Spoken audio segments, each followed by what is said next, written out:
House full 5 എന്നൊരു cinema കണ്ടു.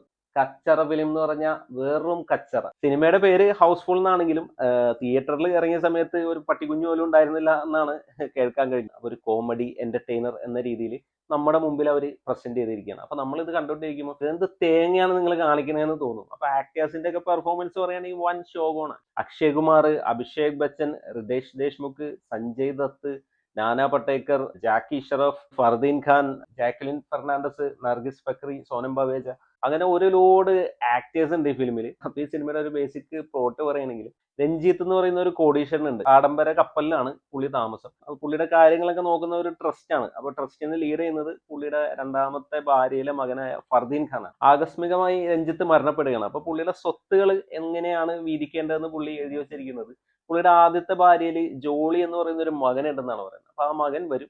അപ്പൊ ആ മകനാണ് സ്വത്തുക്കൾ മുഴുവൻ പുള്ളി എഴുതി വെച്ചിരിക്കുന്നത്. ജോളി എന്ന് പറഞ്ഞിട്ട് 3 പേരാണ് ആ ഷിപ്പിലേക്ക് വരുന്നത്. അക്ഷയ് കുമാർ, റിതേഷ് ദേശ്മുഖ്, അഭിഷേക് ബച്ചൻ. അപ്പൊ ആകെ കൺഫ്യൂഷൻ ആവണം യഥാർത്ഥ ജോളി ആരാന്നുള്ളത്. അപ്പൊ ഇതുപോലത്തെ ഒരു സ്റ്റോറി അതിലും പരിതാപകരമായിട്ട് എടുത്ത സ്ക്രീൻ പ്ലേക്ക് ആയിട്ട് അവര് സിനിമ എടുത്തു വെച്ചിരിക്കുകയാണ്.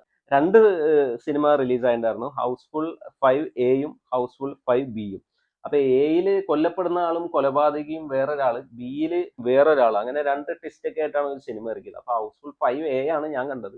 ഹൗസ്ഫുൾ 5B കണ്ടില്ല. അതിൽ എന്താണ് മാറ്റം എന്നുള്ളത് കാണാനുള്ള ത്രാണിയില്ല. ഹൗസ്ഫുൾ 5Aയോ Bയോ ഏതെങ്കിലും ഒക്കെ കണ്ടിട്ടുണ്ടെങ്കിൽ നിങ്ങളുടെ അഭിപ്രായം കൂടി കമന്റ് ചെയ്യുക. എന്താണ് അതിന്റെ ട്വിസ്റ്റ് എന്ന് കൂടി പറയാം.